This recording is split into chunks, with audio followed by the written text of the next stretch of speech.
Hem deixat els 5 minuts de cortesia i començarem, si us sembla. Però, novament, fem un any més aquesta sessió que el Mariano Marzo ens presenta els trets més destacats de l'informe anual de l'Agència Internacional de l'Energia sobre prospectiva energètica.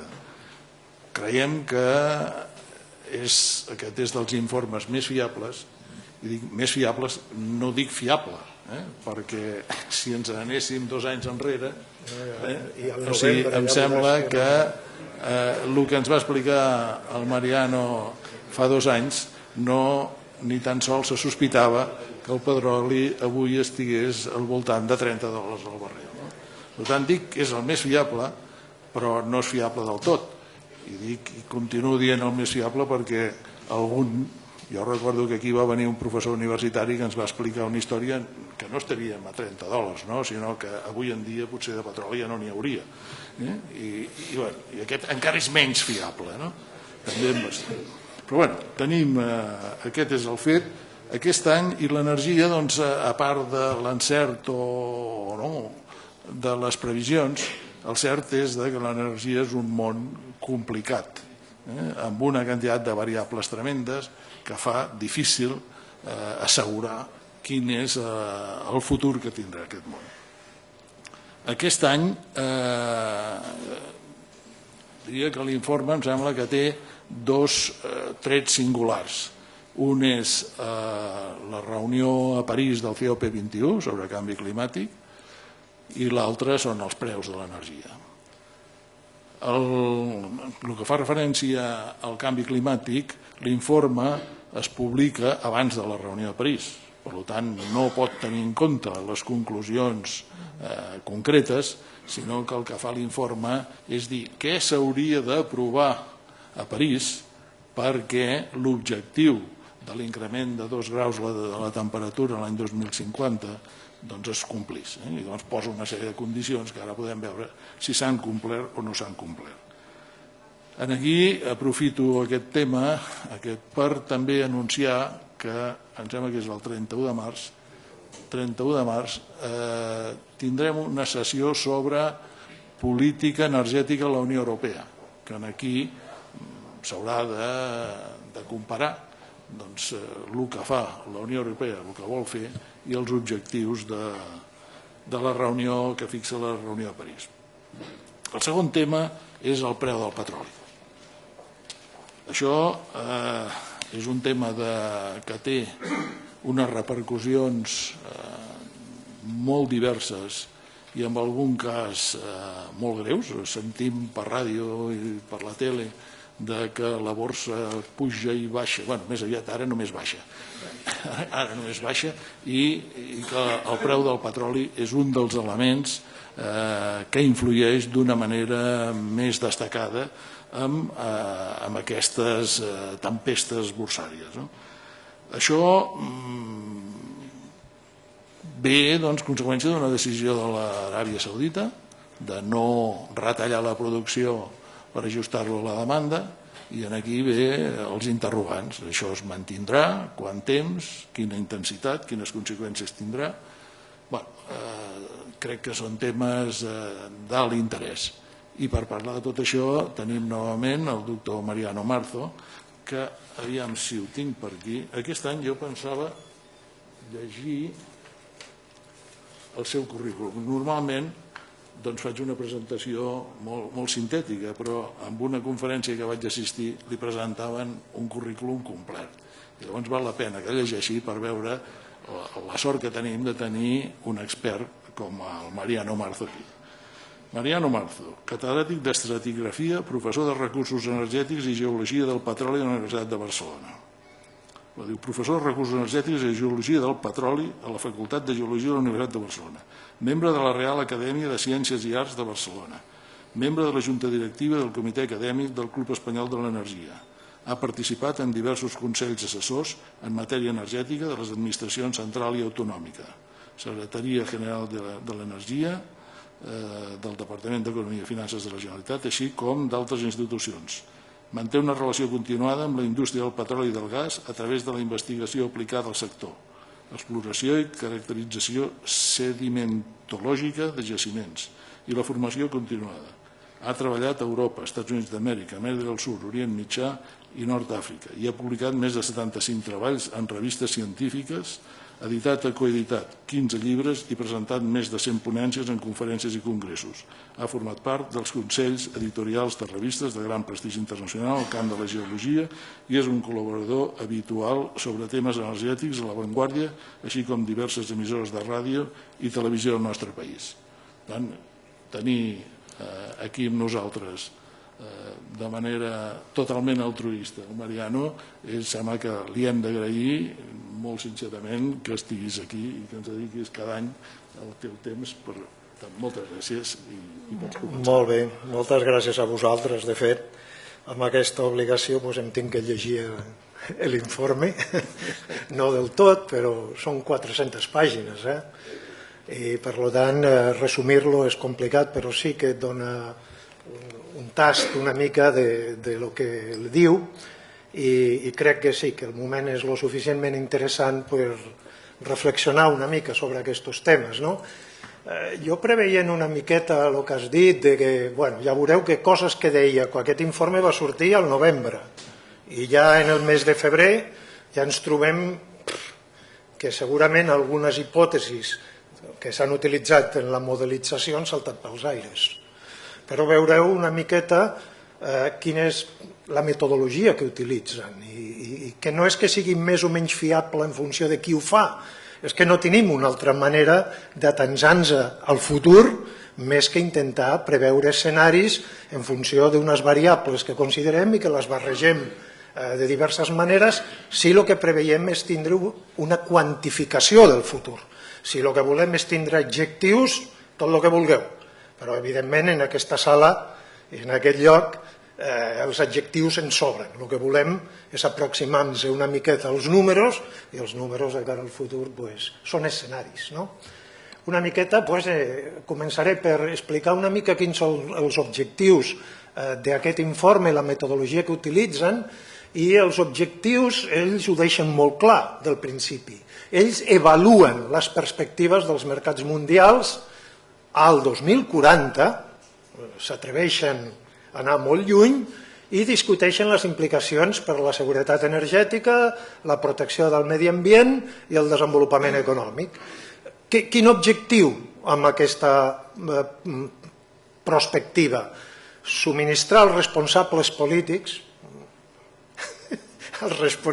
polítics, la indústria i altres agents socials interessats dades, anàlisis i informació necessària per prendre decisions en matèria energètica. Decisions no basades en objectius ni en ideologia, basada en números. Per tant, és una mica, a vegades es sobta que això ni tant se vol es llegeix, quan a més ho paguem amb els nostres impostos, perquè l'Agència Internacional de l'Energia és OCDE, i OCDE són els països desenvolupats, i aquesta agència neix com un organisme assessor a partir de la primera crisi del petroli. Per tant, el seu objectiu és donar dades per prendre decisions al nivell que toqui.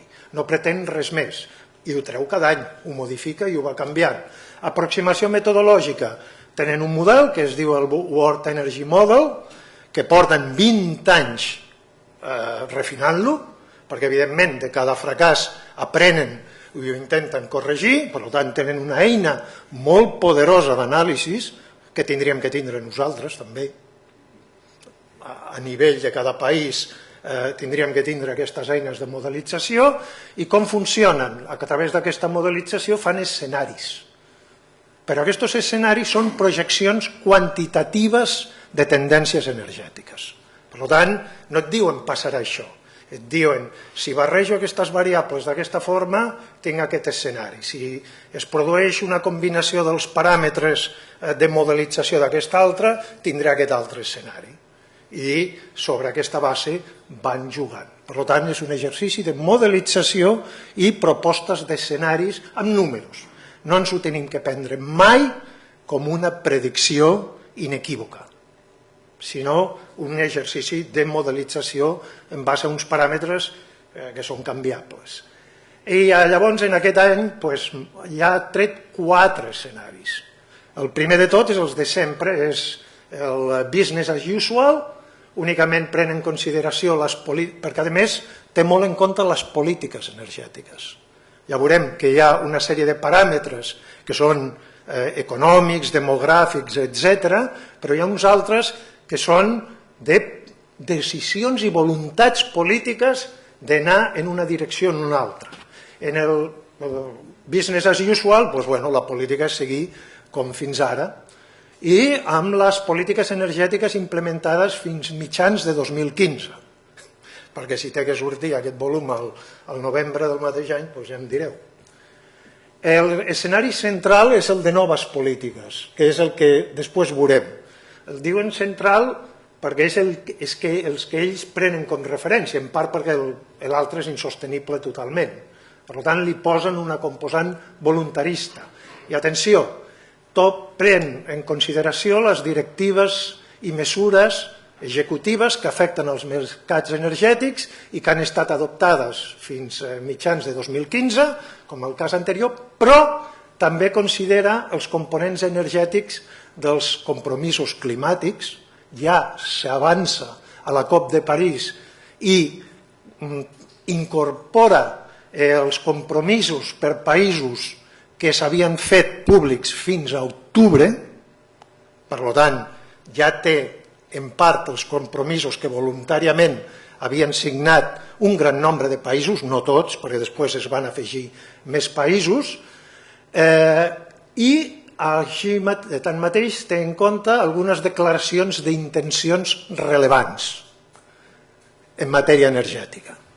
Després té un escenari 450, que aquest és l'únic compatible amb un 50% de probabilitats, 50% de probabilitats, que ara ho creu que no superéssim les 450 parts per milió de concentració de gasos d'efecte hivernacle a l'atmosfera, per tant seria l'únic compatible amb aquest. Penseu que a la COP de París ja s'ha posat també la possibilitat de baixar d'aquests 2 graus a 1,5. Estem molt lluny, com veureu. Però hi ha un que diu que aquest exercici de modelització és jo li poso un resultat final i investigo què és el que tinc que fer per arribar allà, perquè la modelització també et permet això. I té un altre, que l'analitzarem una mica en detall, que és les conseqüències d'un escenari de preus baixos del petroli. Explora aquestes i quines circumstàncies es tindrien que donar perquè aquests preus baixos es mantinguessin. Jo el que em quedaré bàsicament és a l'escenari central i una mica tocarem de refiló el 450 i parlarem de l'escenari de preus baixos cap al final. Quines suposicions al marge de les decisions polítiques pren la modelització? Creixement mig anual del PIB del 3,5 entre 2013 i 2040. Ja comencem per aquí, però alguna cosa tinc que posar en el creixement econòmic. 3,5% de creixement anual mig 2013-2040. I aquest el manté aquesta suposició en tots els escenaris. Creixement demogràfic medi anual del 0,9%. Comença la modelització a 2013 amb 7.100 milions de persones en el planeta i assumeix que a 2040, que és el període final, serem 9.000 milions de persones. I això tampoc canvia a cap dels escenaris. Preus de les emissions de CO2, aquest sí que el varia, segons vulguis assolir un objectiu o un altre. Després us posaré un flash de variacions. Avanços tecnològics. Considera que en aquest període 2013-2040 no hi haurà cap revolució, però sí que hi haurà avanços tecnològics que condicionaran el que tinguem un resultat o un altre. Per tant, també el modifica lleugerament segons els escenaris. Però són avanços incrementals, no revolucions que canvien totalment, diguem-ne, el panorama tecnològic. I un cinquè, que és els preus de l'energia. Aquí ja s'ha agafat els dits, òbviament. com varien els preus de l'energia, començant pel petroli, anant al gas, anant al carbó, una comparativa entre ells, i aquests també varien una mica segons l'escenari. Per tant, té algunes coses fixes i unes altres variables que va combinant. Per exemple, no cal que mireu els números, però per dir-vos una cosa, aquí teniu un escenari de business as usual, aquest és l'escenari de noves polítiques, aquest és l'escenari compatible amb la mitigació del canvi climàtic. La Unió Europea és l'única que està en els tres, perquè ja estem fent coses. I els preus és que de $9 la tona de carboni en el 2014, doncs a 2020, en aquest escenari de business as usual, estaria 20 a la Unió Europea. També el canvia segons estiguem a la Unió Europea o a Corea. En el de noves polítiques, a 2020 seria 22, a 2030 tenia que ser 37, a 2040 50. Vol dir que si això no es compleix, tots els resultats ja de la modelització comencen a trontollar. És aquest el drama, però és que no ho sabem perquè estem modelitzant a futur. En el de noves polítiques, en el d'escenari compatible amb el canvi climàtic, no únicament necessitem la Unió Europea, sinó que necessitem que els Estats Units s'ajunti i que, a més, assumeixi en 2030 un preu, fixeu-vos, de mercat del CO2 de pràcticament $100 per tona. O sigui, no únicament que s'ajunti, sinó que tingui, diguem-ne, un mercat d'aquest ordre. Estem parlant ja, veiem que aquí hi ha coses, quan de la COP a París no ha sortit un mercat de diòxid de carboni, aquí està passant alguna cosa. Aquí està passant alguna cosa que ho farà molt complicat. En quant a tecnologia, considera desenvolupament tecnològics en les renovables, en la nuclear, en la captura i segrest del diòxid de carboni, en els biocarburants, en els vehicles elèctrics i híbrids i en l'eficiència energètica. Va considerant una sèrie d'avanços, cap d'ells disruptiu, però sí incremental, per exemple les bateries, etc. I les va introduint progressivament en el model, fins al punt que, per exemple, aquí teniu el canvi en l'horitzó aquest, en l'escenari aquest de noves polítiques de 2014 a 2040, assumeix que els costos, el canvi en els costos en relació al 2014 per a la solar fotovoltaica serà del 40%, amb aquest rang de variació. En l'eòlica a terra, del 30%, el carbon capture and storage, del 40%, les bateries dels vehicles elèctrics, la il·luminació eficient. En canvi, fixeu-vos que on té més incerteses com serà capaç la indústria del petroli i del gas de reduir els costos de producció. Ja us dic que serà molt alta aquesta reducció, perquè es tenen en aquests moments que, de nou, diguem-ne, adaptar a la situació actual. I ja està passant. Per exemple, avui llegia abans de vindre aquí que en aquests moments el fracking als Estats Units, encara que ha baixat el nombre de pous, estan a rècords de producció per pou, per any, en 4 conques diferents. Per tant, l'eficiència juga per tothom, no únicament, diguem-ne, per un sector, i això ho té que combinar. Preus, fa el mateix. Preus pel cru, pel gas, pel carbó, un escenari aquí, un altre escenari acá, l'altre i el de més enllà. I té que jugar introduint totes aquestes variables en el model.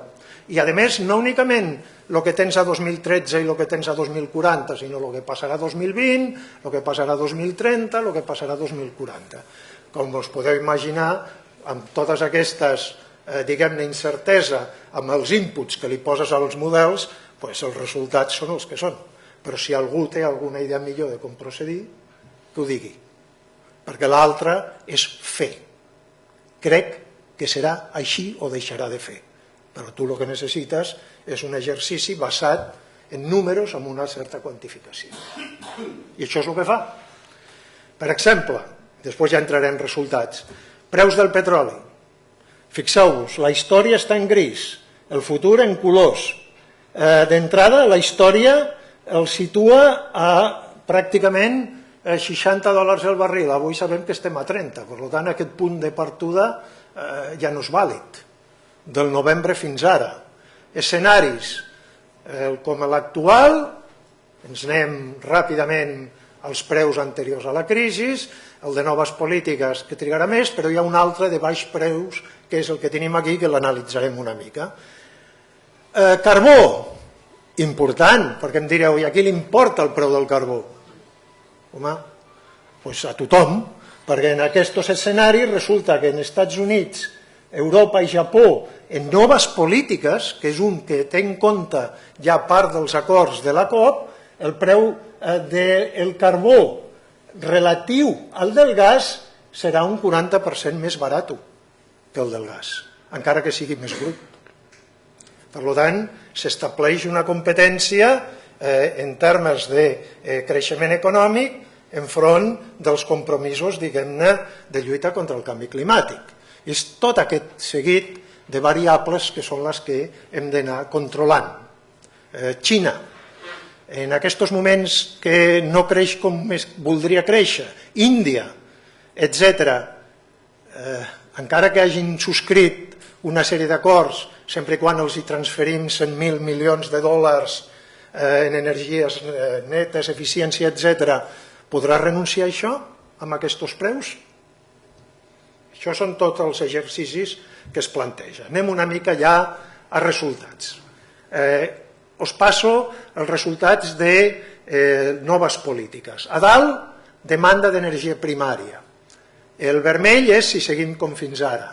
El blau és aquest de noves polítiques i el verd és l'escenari verd, el 450. Fixeu-vos que, de fet, si volguéssim ser conseqüents amb la lluita contra el canvi climàtic, el consum d'energia mundial no tindria que créixer, pràcticament. És la línia verda, o creixer molt poc. Solament en aquest cas, perquè el que teniu a sota són les emissions de diòxid de carboni. Evidentment, en l'escenari de polítiques com les actuals, creix moltíssim, en el de noves polítiques creix menys, i el verd seria l'escenari compatible amb la lluita, amb la mitigació del calentament global. Fixeu-vos que tindríem que començar allà i tindríem que baixar el consum energètic global. En el de noves polítiques, la demanda global d'energia primària augmenta un 32%, és el blau, i les emissions de diòxid de carboni en un 16%. Això ens situaria fora de l'òrbita dels acords de París. Per tant, tindríem que anar a l'escenari verd. D'acord? Estem ja dient que ens tindríem que apanyar a créixer econòmicament sense augmentar el consum energètic i no els països desenvolupats que ho podem fer, tot el món. O sigui, quan tu analitzes el significat d'aquestes gràfiques ja et quedes una mica dient, bueno, què m'està dient aquest senyor? Això és el que surten de les modelitzacions.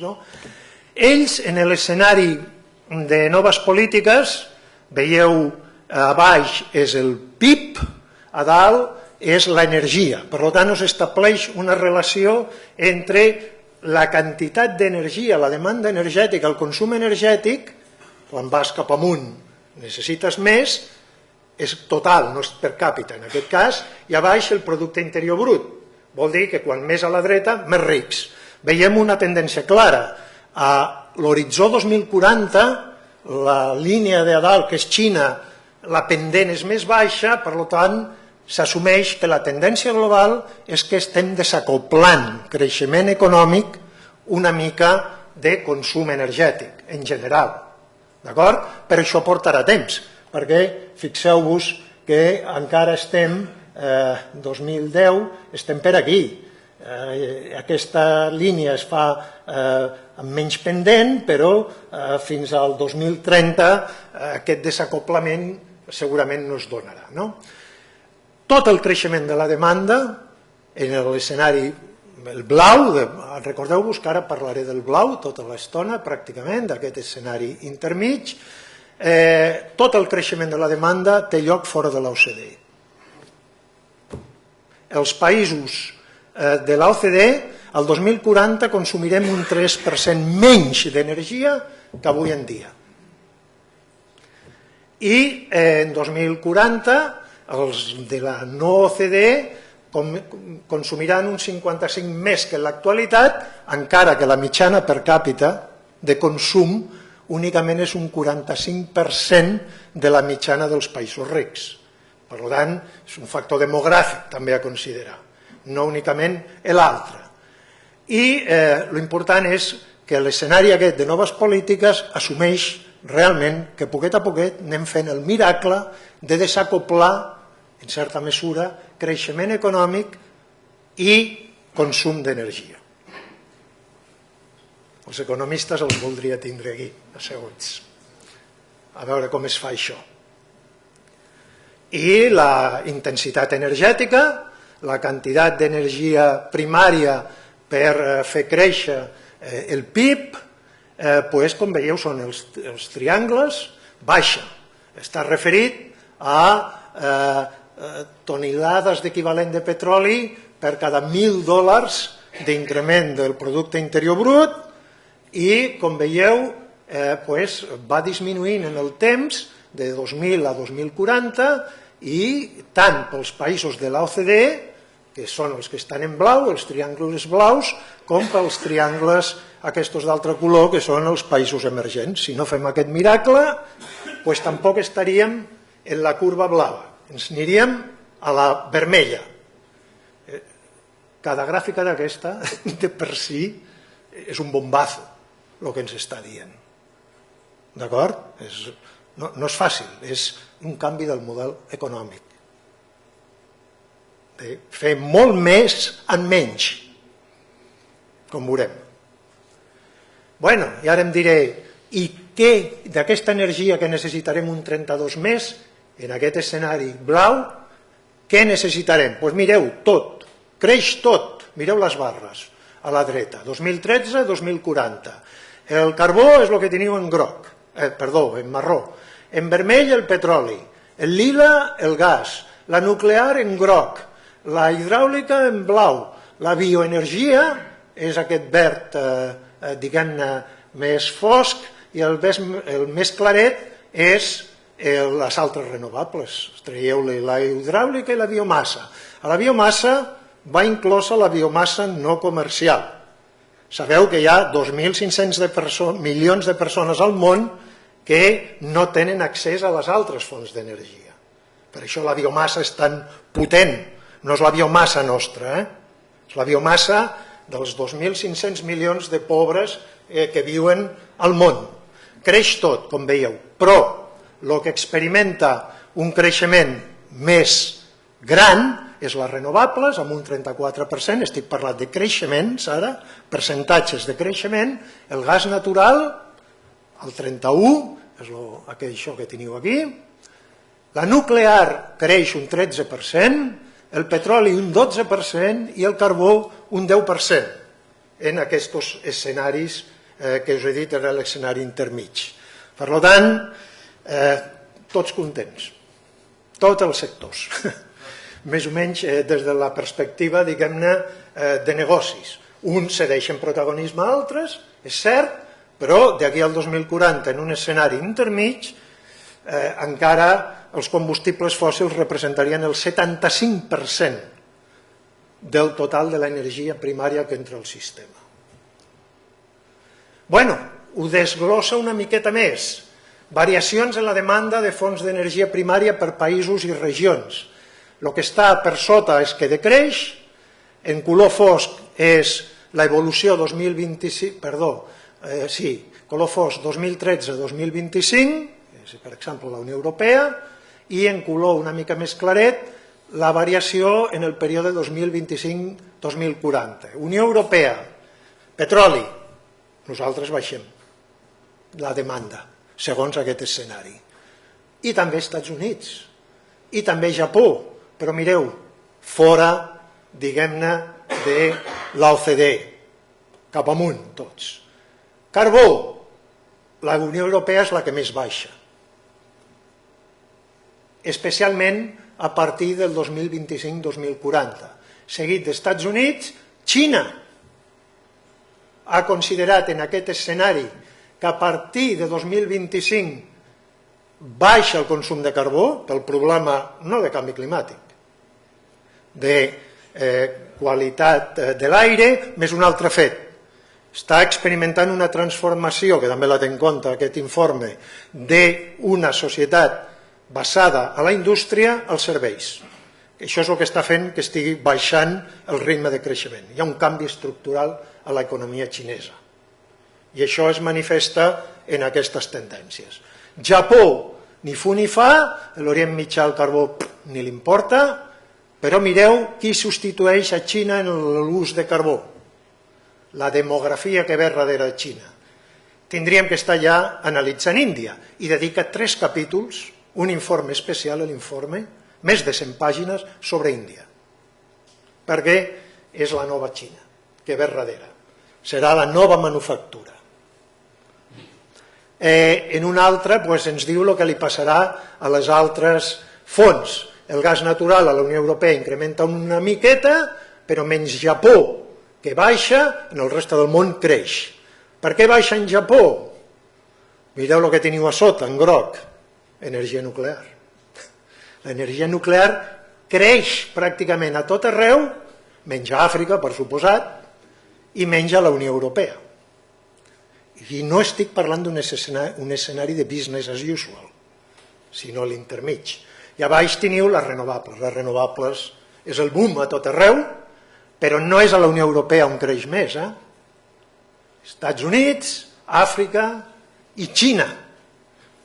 Tindrà que suplir d'alguna manera el carbó amb això. Índia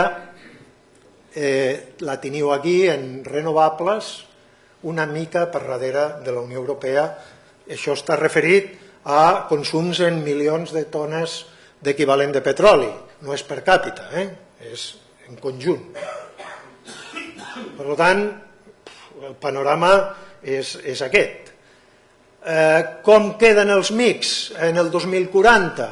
Xina, encara que, fixeu-vos el consum, la diferència de Xina entre els altres països. Marrón és carbó, petroli és vermell, gas és el lila, nuclear és el groc, la hidràulica el blau, la biomassa en verd fosc i les altres renovables en verd claret. Encara que caigui el consum de carbó, com us he dit abans, encara és pràcticament el 50% del mix energètic. Una cosa és que caigui i una altra cosa és, en termes percentuals, el valor absolut d'això. La Unió Europea, sí, pràcticament són, amb l'Orient Mitjà, els que tenim, i Amèrica Llatina, un consum més baix de carbó, petroli déu-n'hi-do, gas també, mireu la nuclear aquí, i totes les renovables, que va del blau al verd, que pràcticament es posen al nivell del gas natural i al nivell del petroli, que és el que tindríem ara. Una qüestió molt important són els diagrames aquests de Sankey, perquè és una cosa que tenim que tindre clar. Jo he estat parlant d'energia primària fins ara, el que entra al sistema. Però això que entra al sistema ho hem de transformar. I aquesta energia primària, a on va? És lo important. Aquí teniu carbó, gas natural, petroli, nuclear i renovables, i aquí teniu els sectors, els consumidors finals, indústria, transport, residencial i altres. La verda, les renovables, on va? Prèvia transformació en electricitat i calor, bàsicament en va al sector residencial, una miqueta al transport, seguiu la pista verda, una miqueta a la indústria i una miqueta a altres. Però hi ha sectors sencers, que són els dos de dalt, que les renovables té poca penetració, segons aquest informe, en aquest interval de temps. En canvi, els combustibles fòssils especialment el petroli, que és el que teniu aquí en vermell. Les refineries transformen aquest petroli i això va a la indústria en altres països del món i sobretot el transport. D'acord? I el mateix passa a la nuclear. La nuclear, evidentment, el groc, transformada en electricitat i calor, es queda en això. També té en compte les pèrdues aquí i com podem millorar. Això és important que ho tinguem en compte. Estic fart de veure anàlisis de gent molt qualificada que es queda en l'anàlisi d'aquí, sense mai tindre en compte d'on ve tot això. Hi ha un procés d'entrada, un procés de transformació i un procés de consum. I en cada pas d'aquestos hi ha pèrdues, que són totes aquestes fletxetes que teniu per aquí, que se surten del sistema d'alguna manera. Això és un sistema energètic i es té que fer l'anàlisi des del principi fins al final. No em serveix de res dir que tenim molta nuclear a Catalunya. Per què utilitzem la nuclear? Per fer què? El 50% de la nostra electricitat, certament. I l'electricitat, quin percentatge del consum final és? Quin percentatge és? 27%. Atenció. Fem aquest anàlisi, diguem-ne, des del principi al final de la cadena. I això ho tenim que fer perquè la penetració de les renovables, NPS, tota l'estona no vol dir ni... Vol dir que també, NPS, no, NPI, vol dir el New Policy Scenari, la generació d'electricitat. Fins al 2013, les renovables, el 22%. Arribaran, sumant-li el que creixerà, al 34% en 2040. Les renovables, això és global. En el transport per carretera, 2040, 7%, malgrat que era la font d'energia que creixia més. I en el calor, aproximadament arribarà al 15%. Tinguem en compte, per tant, aquests fets.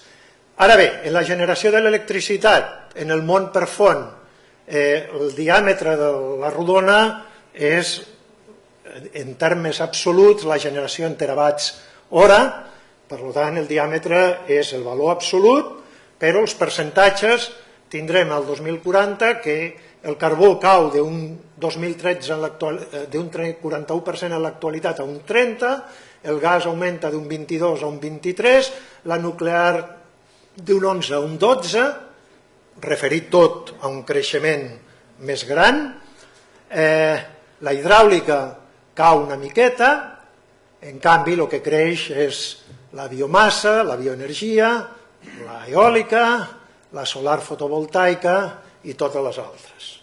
Un part molt important del pastís, un terç de la generació elèctrica, més d'un terç, és a partir de fonts renovables. I si li sumo la nuclear, inclús en l'escenari de noves polítiques, que no és, diguem-ne, consistent en la lluita contra el canvi climàtic, matant-se el 50%. La generació d'electricitat, pràcticament la meitat seran energies netes, incloent la nuclear. Per tant, és cert que en el sector elèctric hi ha una transformació important en marxa. Per això es feia referència abans a que tenim que posar el sector elèctric dintre del conjunt. Generació d'electricitat a partir de fonts renovables per països i regions. El que teniu amb aquest color és el total de renovables, pràcticament un 35% de la generació elèctrica al món al 2040, sense ser tot l'obert que tindria que ser, serà a partir de fonts renovables, bàsicament Xina, això verd aquí baix, Índia, altres d'Àsia, Nord-Amèrica, que passa per davant de la Unió Europea, el qual és lògic, en part, Amèrica Llatina, Àfrica i altres. Això, el que teniu amb el puntejat, és el percentatge de la hidràulica en aquesta generació a partir de renovables, que cau lleugerament, molt lleugerament, però es manté una mica per sobre del 15%. El creixement en la generació d'electricitat de fonts renovables per tipus d'energia renovable i país, de nou Xina, la hidràulica, aquí, la eòlica, la solar fotovoltaica, impressionant, la bioenergia, altres, en canvi la Unió Europea, també molt l'eòlica i la fotovoltaica, mireu Índia, en canvi la fotovoltaica, us ho dic perquè sapigueu una mica on estan els mercats, de pas, i si voleu Estats Units, doncs Estats Units pràcticament és eòlica, és fotovoltaica, més que la Unió Europea. De fet, hi ha un capítol especial, més que un capítol, un spotlight, un focus, si la fotovoltaica a Europa ha trobat ja el sostre, en comparació, diguem-ne, a altres mercats. La conclusió és que no, però que a lo llarg d'aquest període el trobarà, el sostre, diguem-ne, de penetració. No entra per països, entra en el conjunt de la Unió Europea. Això vol dir importacions de combustibles fòssils, donat que no ens desprenem totalment d'ells. Això és el cas, quan veieu les barres cap a baix, vol dir importacions, quan veieu les barres cap amunt vol dir exportacions. Els exportadors de petroli en vermell i gas Orient Mitjà, Rússia, una miqueta Àfrica, Amèrica Llatina, Nord-Amèrica, depèn d'en quin període de temps considerem, una barra és fins a la meitat del període i Europa aquí la teniu, tot cap a baix. És a dir, malgrat tots els avanços, una pasta en importacions de petroli i gas i molt menys carbó, però sobretot importarem molt gas.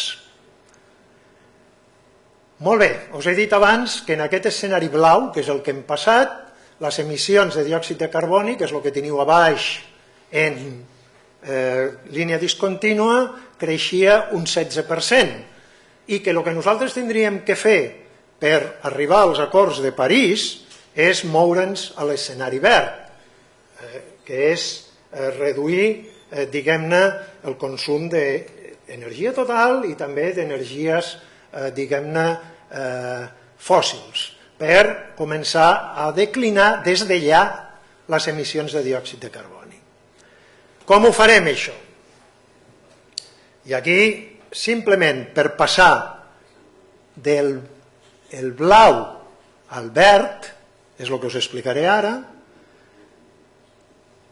el que més tenim que fer són tots aquests colors marró, blau claret,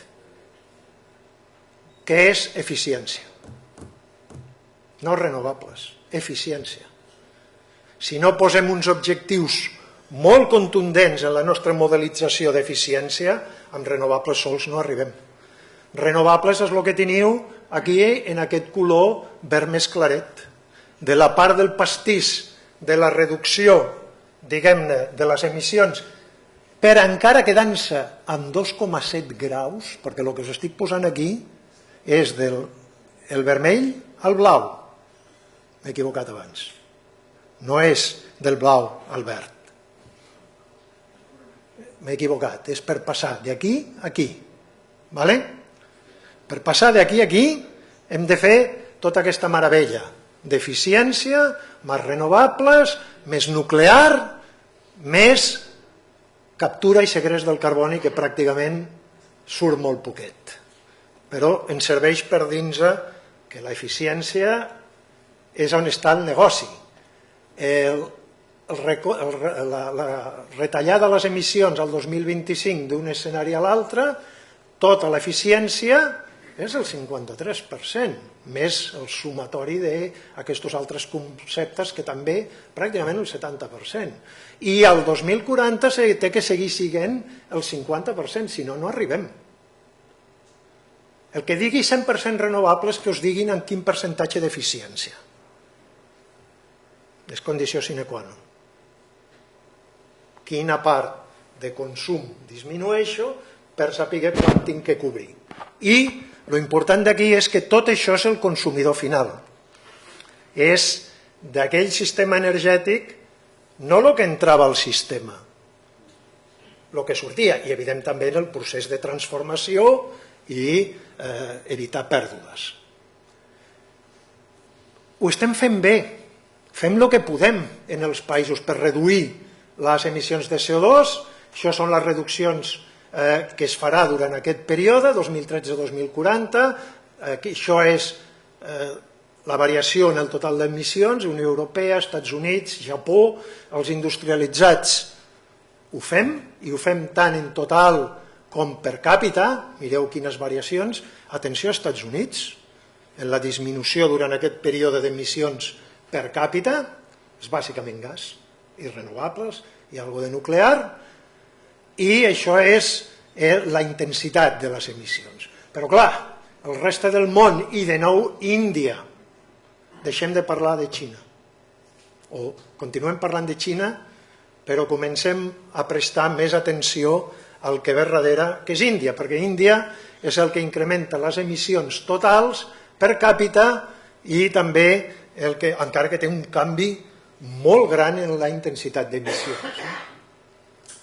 Mireu Xina, quina meravella, en la intensitat de CO2, que és la quantitat de CO2 que emiteixes per unitat d'energia de consum. Si no fa això, anem apanyats. Bueno, i el bo del cas, com us he dit abans, és que podem fer més.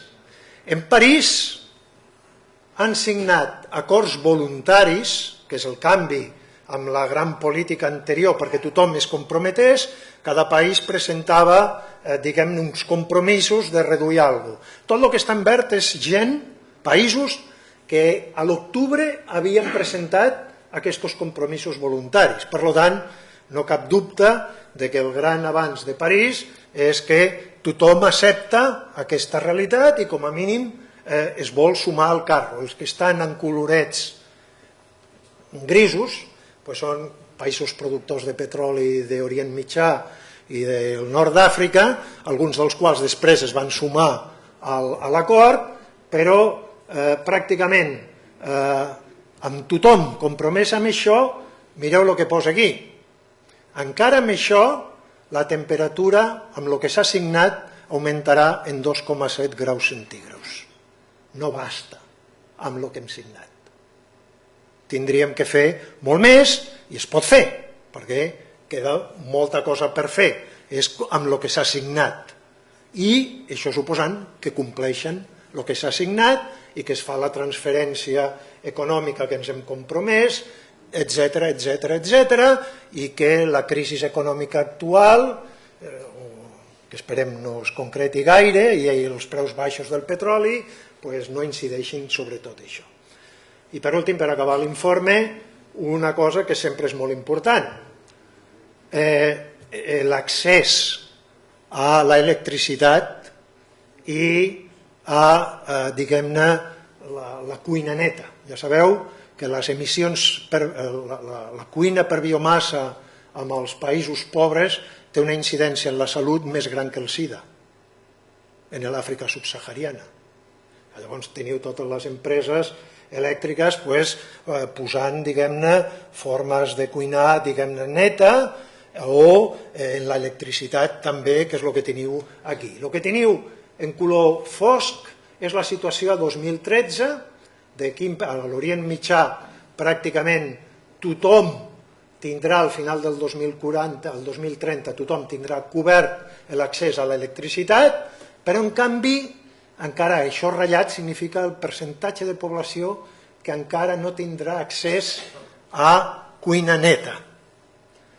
I en l'electricitat, entre 2030 i 2040 s'anirà cobrint tot, encara que a l'Àfrica subsahariana encara quedarà un 30% de la població sense accés a l'electricitat, i en el cas de la cuina el problema és Índia, que s'electrifica en aquest període, però no pas en el que diem, en aquesta qüestió de salut domèstica i altres països asiàtics o el que passa en l'Àfrica subsahariana. Bé, us he fet un resum per sobre, ja us he dit, d'un informe de 400 pàgines que us dona una idea. Jo crec que l'interessant, si jo tingués que subratllar alguna cosa, és la idea de com es fan aquests informes que ja neixen tocats, perquè a la que toqueu una d'aquestes múltiples variables tothom trontolla, o tot trontolla, i una de les coses que ha trontollat és això de què parlaré ara, que és el preu del petroli. Bé, un acudit per començar, ha sigut una caiguda meteòrica, estàvem aquí on està la fletxa vermella al juny del 2014, això és a data de l'1 de febrer del 2016, que és quan vaig fer la gràfica. Mireu on estem, molt més avall que la caiguda de Lehman Brothers, no tan ràpid, perquè Lehman Brothers va ser en menys temps que l'actual, però en termes absoluts ens estem anant a 2004, a preus del 2004. Una caiguda meteòrica que posa fi a 3 anys d'estabilitat i de preus alts. És fi d'un supercicle. Mireu, després de Lehman Brothers vam tindre un cicle de preus relativament alts, mitjana 105, poca volatilitat dintre de lo que cap, i de cop i volta això va desaparèixer. Dir-vos que aquests 3 anys d'estabilitat, que ens van fer pensar moltes coses, i les empreses, i els governs, i els particulars, tots van fer els nostres plans assumint coses que s'havien produït durant aquest període, doncs van coincidir amb 3 anys d'un suau creixement de l'economia global i de la demanda de petroli, però sobretot el que mantenia els preus alts no era el creixement econòmic ni el creixement de la demanda, era la por. Estàvem morts de por per el que estava passant amb la primavera àrab, sobretot. Al nord d'Àfrica, a Orient Mitjà, la possibilitat d'interrupcions de subministrament, més un altre fet, que és que l'OPEP regulava el mercat. I ens deia, si hi ha una interrupció, jo obro l'aixeta, si hi ha excés, jo la tanco. I l'objectiu de l'OPEP, que era amb el que moltes empreses es van endeutar, era una forquilla entre 90 i $100 al barril. L'error que vam cometre és pensar que això seria per sempre, que l'OPEP estava per fer quartos i que aquesta política no canviaria. I en base a això es va instaurar un cicle econòmic. Reiem de l'Agència Internacional de l'Energia que no l'encertava. Qui la va encertar? Qui preveia això? Des de luego aquests no. Això va començar en juny del 2014 i en el World Energy Outlook de l'any passat, que sortia al novembre del 2014, encara no ho considerava això. Es van quedar, com acaba a mitjan de juny que comencen a fer la projecció, doncs no ho van preveure. Bueno, què va desatar la caiguda? Primer, excés d'oferta. Havia excés d'oferta. I què va provocar l'excés d'oferta? El fracking, senyors. Això que aquí ens hem estat discutint si era ambientalment o no, que ho és, agressiu, i resulta que és un canvi en la geopolítica. I no ens vam enterar, perquè això va començar el 2008, aquesta nova tecnologia.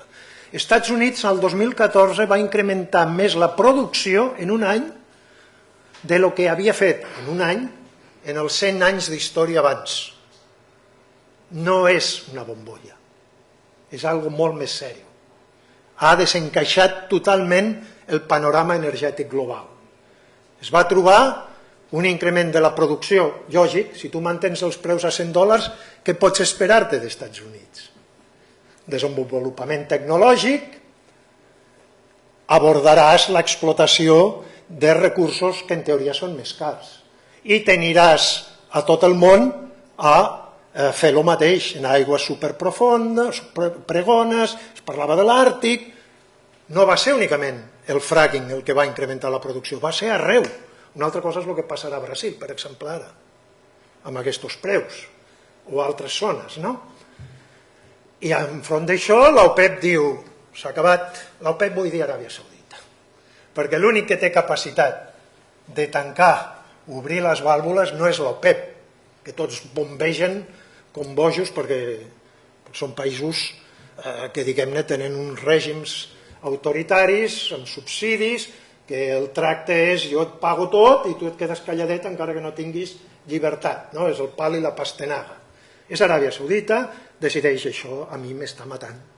Perquè jo estic subvencionat, jo que sóc un productor low cost, $4-20 el barril, estic subvencionat a uns competidors que necessiten preus molt més alts per produir aquest petroli que haguéssiu fet vosaltres. Bueno, depèn, no?, del preu que tinguis que pagar per inestabilitat política. Però d'alguna manera, recordeu-vos que en Aràbia Saudita ja no és el rei Fahd el que governa, sinó que hi ha un nou rei i té uns prínceps, el Mohammed Salman, tots aquests han estudiat en les nostres escoles de negocis i en aquests moments utilitzen tècniques de mercat similar a les nostres. Us ho dic això perquè la setmana passada, fa poc, els pressupostos del 2016 han retirat els subsidis als productes petrolífers, un 50% ha pujat la benzina i el dièsel, un 50% ha pujat el preu del gas per la petroquímica i estan, d'alguna manera, encarant un procés de transformació profunda. I aquesta va ser una primera senyal de que les coses estaven canviant. Com és que no ens vam enterar a Occident? A lo millor és que no hi ha el contubernio que la gent es pensa que hi ha. A lo millor va ser una decisió que van prendre els saudites i va pillar a mig món en pilotes, quan en realitat els Estats Units i els seus serveis secrets ho controlen tot, etc. I si no, demaneu-vos això, perquè us asseguro que va ser una sorpresa en aquella reunió de l'11 de novembre del 2014, una sorpresa mayúscula, històrica per tothom. L'OPEP diu que no retalla la producció malgrat que els preus estaven caient a plom i encara segueix igual. I les declaracions són que li dona igual, que sigui 20, que sigui 30, que sigui el que sigui, que fins que no es retirin aquests senyors de la dreta del mercat i altres productors d'alt cost, ells no paren, perquè el que volen és quota de mercat, el petroli pujarà tard o d'hora i jo el que vull tindre és quota de mercat i el que són més cars que no competeixin amb mi, perquè jo soc low cost, senyal de preus al mercat. M'oblido de la política, que cau Venezuela, que cau Rússia. Què hi farem? El món és el que és. I, evidentment, amb un excés d'oferta, es relativitza les pors a l'impacte de les interrupcions de subministre per motius geopolítics, la por desapareix dels mercats, sobra petroli, que m'he de preocupar, i al mateix temps té lloc l'apreciació del dòlar d'Estats Units, el que fa que, malgrat que els preus baixos tindrien que haver incrementat la demanda, com es compren dòlars i el dòlar està més fort, doncs la demanda no creix tant, amb la qual tot això porta cap a baix, no?, els preus. Fa un any jo mateix deia, bueno, això ja ha tocat fons. Jo pensava que havia tocat fons aquí. Veieu aquesta punteta d'aquí? Perquè a partir d'aquí puja una mica, un rebot, però després d'aquest rebot encara més per a baix. Vol dir que les 4 causes que he dit abans poden ser certes en part per aquest segment que va fins aquí, però alguna més que acaba de tirar més cap a baix encara, i això sí que ja és més preocupant, perquè no és una guerra entre petrolers, és l'economia. El que us he dit abans, Xina, emergents, el creixement econòmic s'està ralentitzant, en part per el que us he dit abans, hi ha un canvi estructural cap a una economia de serveis no basada en la producció industrial i al mateix temps els efectes del petroli barat té uns efectes demolidors sobre altres economies, com pot ser aquest d'aquí, Brasil, com pot ser Rússia, etc. Per tant, es comença a barrejar ja la qüestió econòmica. I, a més, la producció continua. Malgrat que caien els preus, tothom seguia donant-li. Perquè, clar, tu havies agafat uns compromisos quan el petroli estava a 100. Pots tancar, però tens que tornar uns crèdits, també. Llavors, més val tornar alguna cosa que no res de res, no? Rússia ha batut rècords històrics de producció de l'època postsoviètica, malgrat tot el que els està passant. El Golf segueix.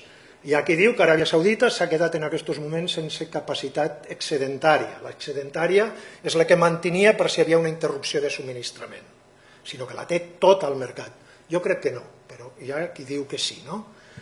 El light tight oil, el petroli de fracking, ja us ho he comentat. Han caigut brutalment el número d'equips de perforació. La producció està en màxims històrics, mensuals. Ahir sortia, avui 11, en 4 conques. Què han fet? S'han fet més eficients. I s'han concentrat de les parts més productives. Per què? Perquè tenen que tornar els crèdits, també.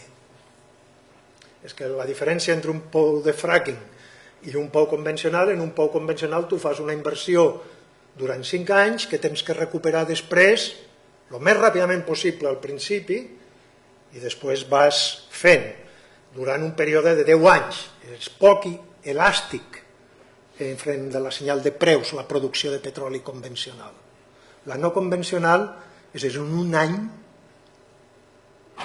cau la producció. Per tant, tens que perforar un altre preu. Tens la senyal de preu, et pots ajustar millor, però per mantindre la perforació constant tens que passar per casa del banc. Llavors et fas més flexible enfront de la senyal de preu, però t'endeutes més.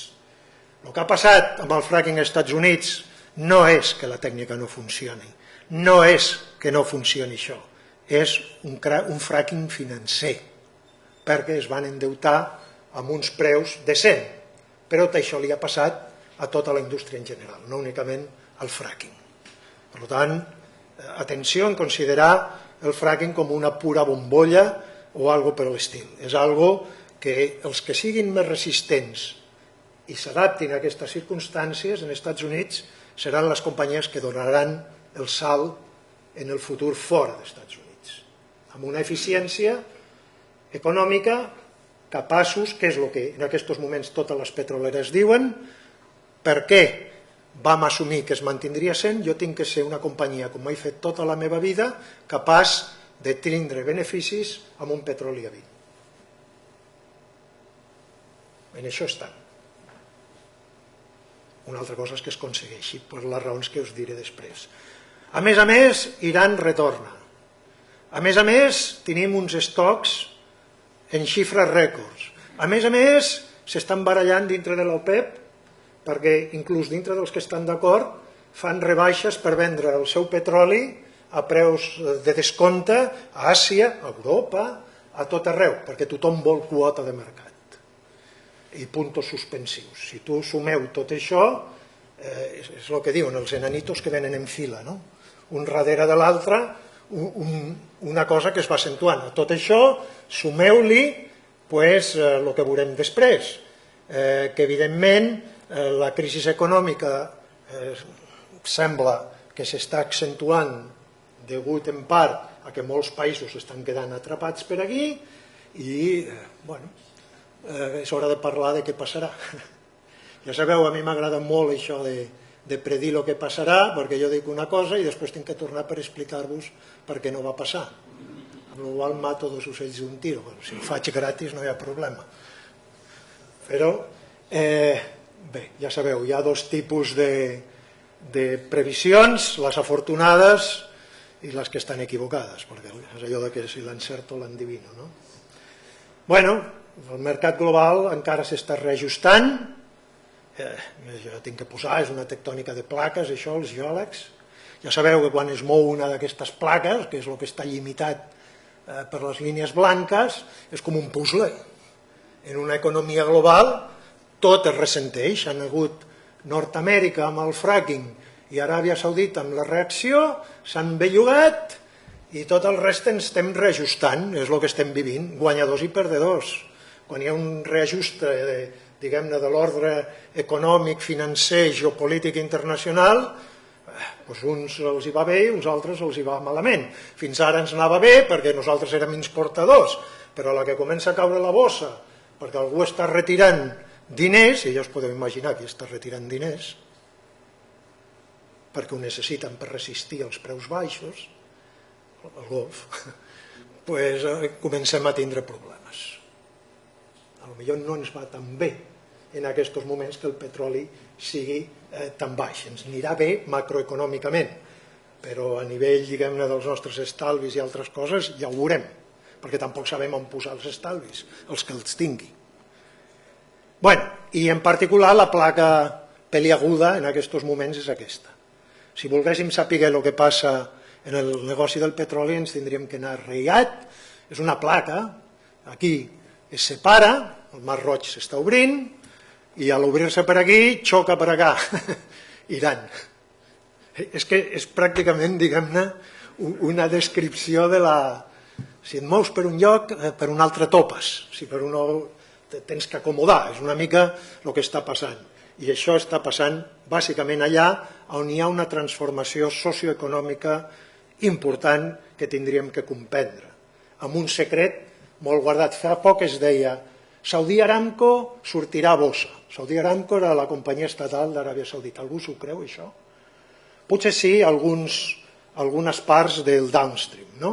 Del refinat i tal, però les reserves, que és el secret més ben guardat del regne, no la trauran a bossa. Per entrar a bossa tens que fer una auditoria i automàticament es fa públic, diguem-ne, quin és l'estat de les teves reserves. Per tant, quan parla de sortir a bossa en aquest projecte de modernització del país que fa aquest príncep, us està parlant d'alguns segments de Saudi Aramco que són sobretot els del refinat, petroquímica, etc. Deixem-se de geologia, encara que sigui bonic, que és bonic això. Què preveuen el govern dels Estats Units, l'Agència de Previsió dels Estats Units? Doncs mireu, el futur és el que està a la dreta de la línia de punts. El blau és producció, oferta. El negre és demanda, consum.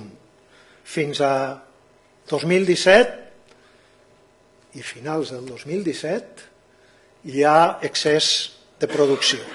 Les barres verdes són els estocs, que van disminuint. En teoria, si únicament fos oferta-demanda, ja sabeu que la senyal que s'envia als mercats canvia molt les coses. Si surt un príncep d'Aràbia Saudita dient demà em vaig a reunir per parlar, immediatament hi ha qui aprofita per fer beneficis, no? A bossa, d'acord? Hi ha tot el moviment especulatiu. L'especulació es basa en sensacions, es basa en sentiments. Jo especulo no amb lo fundamental, sinó amb els sentiments. És algo que es dona per tota l'activitat humana. Creo sensacions, creo sentiments i especulo amb això. Això és el que es diu l'especulació, més enllà, diguem-ne, de la realitat subjacent. La realitat subjacent és aquesta. Això no vol dir que tinguem que esperar fins a final de 2007 perquè et pugin els preus. Podia passar abans, depenent de les declaracions i com es manipulin aquestes sensacions pel camí. Però el fonamental és això. Això és de gener del 2016. Ho sento, va sortir el dia 10 la nova d'això i encara no he tingut temps d'incorporar-la. Però bueno, el que ha fet és baixar encara una mica més els preus. Què ens diuen aquesta gent? El Brent, al quart trimestre de 2015, va tindre una mitjana de 45. El 2006, primer trimestre, cada barra és un trimestre, estarà a 36 de mitjana. Segon trimestre, 40. Tercer trimestre, 41. Quart trimestre, 42. per aquest any. 2017, 44, 47, 52, 56. Vol dir la mitjana del 2015, 50, va ser 50, la del 2016, 40. I el 2017, si únicament són els fonaments, estarem recuperant el que teníem a 2015. Per tant, sembla que hem pogut tocar fons, però la recuperació, si no es produeix algun aconteixement geopolític o alguna declaració especial, serà lenta. Això és el que ens diuen oficialment. D'acord? Bueno, i també us he dit abans que aquests senyors contemplaven un escenari de baix preus. En què consistia aquest escenari? Doncs aquests senyors, és el que us he dit abans, el que us he explicat era noves polítiques. Anem a explorar una miqueta aquest escenari de baixos preus. És una hipòtesi. El que ells fan és el següent, no prediuen que passarà això. No m'enteneu malament. Diu, si passés això, quines conseqüències tindria per les renovables, per la lluita contra el canvi climàtic, pel creixement global, etc. No ens diu què passarà. Però, per si de cas, modelitza això. Aquest escenari ens diu que el preu de $60 el barril pel cru d'importació de l'AIE, de l'OCDE, és una cistella de crus, no és ni Brent ni una cosa. És el cru d'importació, es mantindrà per sota de 60. I el mateix període, perquè tingueu una idea de lo baix que és això, l'escenari que us he descrit abans ens diria que una mica abans d'això tindríem que estar a 90. I fixeu-vos que no arriba a 90 aquest cru en aquest escenari de baix preus ni fins a 2040. Realment és un escenari que molta gent no està content de que l'hagi posat, perquè llança una senyal, el que us estava dient precisament, als mercats, que són molt sensibles a les notícies, i possiblement la publicació d'aquest informe també és una altra cosa d'aquell dels punts suspensius, d'algo que tira cap avall, no? Però és aquest escenari, amb una particularitat, de que aquest escenari parteix de que el preu havia caigut fins a on teniu la fletxa vermella, però en aquests moments està aquí baix, en la segona fletxa, amb la qual les projeccions, el punt de partida de les projeccions igual tenien que haver estat més avall. Tranquil·litat pels que això no els agradi. Bueno, l'Economist sortia amb això, una altra portada d'aquesta que a la bossa no li agrada gaire, no? Els punts suspensius que us deia abans de cosa que tiren cap a baix. 5 condicions perquè aquest escenari fos viable. La primera, que l'OPEP continua amb l'actual estratègia, l'OPEP vol dir Aràbia Saudita, reafirmant-la a mitjà i llarg termini. Quant temps seguirà l'OPEP? Peti qui peti. Segon, que el futur ens depara un panorama geopolític relativament tranquil, amb poques interrupcions de subministrament. Bueno, tant de bo, però no ho sabem. Tercer, els productors no integrats en l'OPEP són capaços d'adaptar-se als preus baixos. El que us he dit abans. Fixeu-vos que és un if, és una continuació de coses que poden passar, però no ho sabem, no? Quarta, atenció amb això, perquè això també ha fet mal. Suposava un baix ritme de creixement de l'economia global. De fet, abans us he dit que el creixement que es presumia era del 3,5% anual, aquest escenari assumeix que serà inferior a aquest 3,5%. I finalment, un impuls decidit en molts països a la reforma de la política de subsidis al consum dels derivats del petroli. Alguns han començat a fer-la, és el que us deia abans. Estem jugant amb masses coses pel camí, però aquest escenari seria factible si lliguéssim aquest repòquer diguem-ne, de condicions. Hi ha canvis estructurals en marxa. Això és una altra cosa que és important. Primer d'ell, la COP ha intensificat el desafiament sobre els hidrocarburs. S'ha llançat la idea, molt senzilla, això ja us ho vaig explicar l'any passat o l'altre. Si fem la transformació, un litre de benzina, 2,5 quilos de CO2, doncs resulta que ens sobren combustibles fòssils. Si volem mantindre els diguem-ne, reptes de lluita contra el canvi climàtic. El qual és molt bèstia, el que estic dient, perquè suposa que li tinc que anar a dir als noruecs que realment ells no són tan rics com es pensen, perquè tindran que deixar 2/3 parts d'aquelles reserves en el subsol. I haurien mitjà que no són tan rics com es pensen. I a les petroleres dir-les que tenen que desinventariar reserves, perquè no les podran treure tot. Sobretot són de carbó, les més contaminants, després ve el petroli, després ve el gas. Per tant, tenen que anar cap al negoci del gas i el petroli baixar aquesta relació que he posat aquí. Això crea un sentiment molt senzill. Abans ho deies, Josep, sí, ja acabo. Però si és que si no em demanareu masses coses. Llavors dèiem, fins fa poc, el petroli és un recurs finit, s'acabarà, cada vegada n'hi haurà menys, per tant els preus creixeran. Podria ser que el paradigma és al revés, no pas únicament pel no convencional, que també, sinó perquè si som coherents amb la lluita contra el canvi climàtic, jo ho dubto,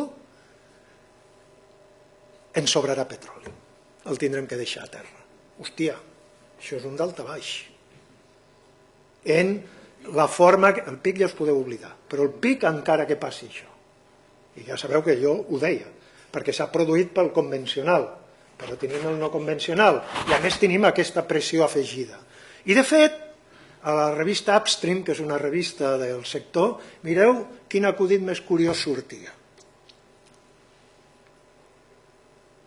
Aquest és el Naimi, el ministre del petroli d'Aràbia Saudita, que per cert l'han substituït els nous. Diu, retallar la producció? No. I més quan el G7 i a Davos, més senyals. I el G20 i tal, m'estan dient que al 2100 tenim que estar nets d'hidrocarburs. Doncs si això té que passar, sold out, rebaixes, i a veure qui aguanta. Perquè l'estratègia de l'OPEP no únicament és quota de mercat, és que el percentatge del petroli en el mix energètic global tampoc caigui més. Tingueu en compte que això és un canvi fonamental, un estructural, però n'hi ha més en marxa. La revolució del shale introdueix una més gran elasticitat en el subministrament de petroli enfront de les variacions de preus del mercat, per el que us he dit abans. Té un cicle de producció molt més curt. L'únic problema és que et fas més dependent dels financers. Una cosa per l'altra. Ja enteneu també que els bancs que han prestat molts diners segons on tenen problemes en aquests moments. Canvi de 180 graus en la direcció del flux comercial de petroli, perquè és Àsia, no pas Europa i Nord-Amèrica. Però això vol dir també que els petrodòlars van d'un lloc cap a l'altre. Els fluxos financers també canvien la direcció dels fluxos financers. És un tercer canvi. I el quart és, i l'OPEP? Tindrem un regulador de mercat, com hem tingut fins ara?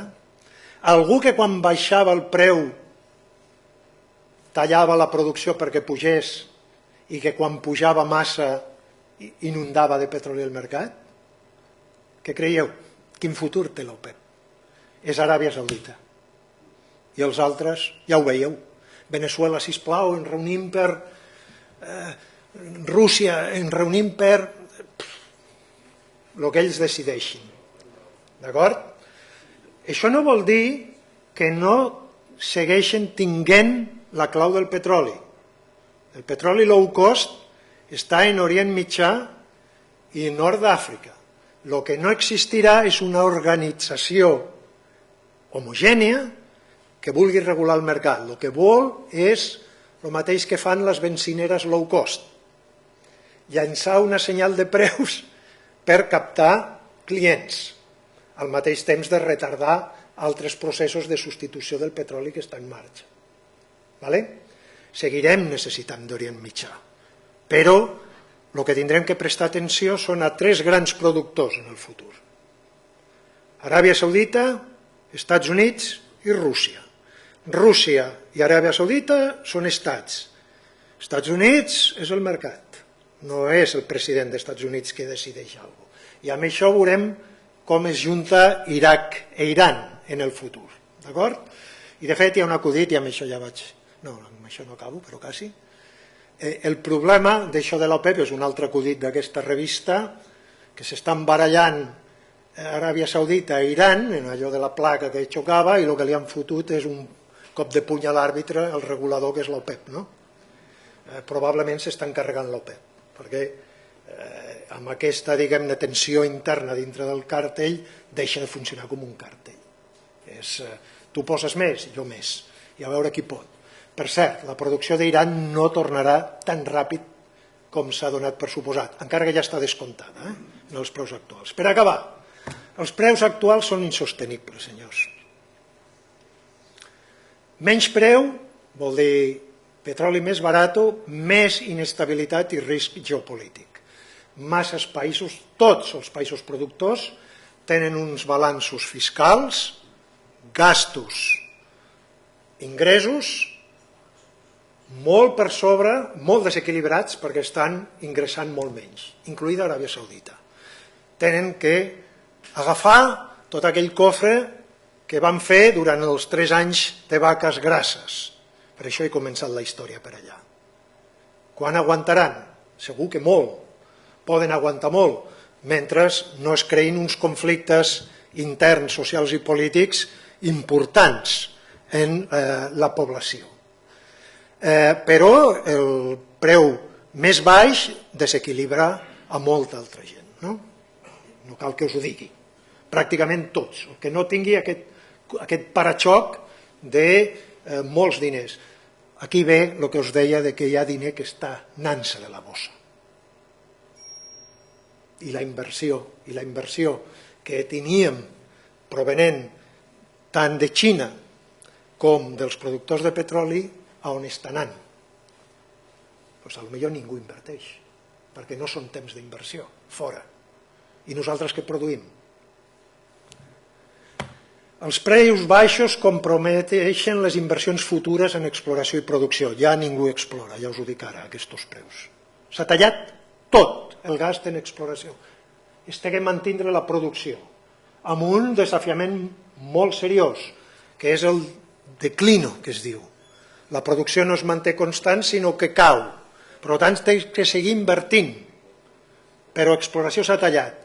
Des de juny de 2014, les accions de les companyies petroleres han caigut un 51% de mitjana. Les de les companyies de serveis en un 65%. Les de serveis són els que fan la feina, Halliburton, Schlumberger, etc.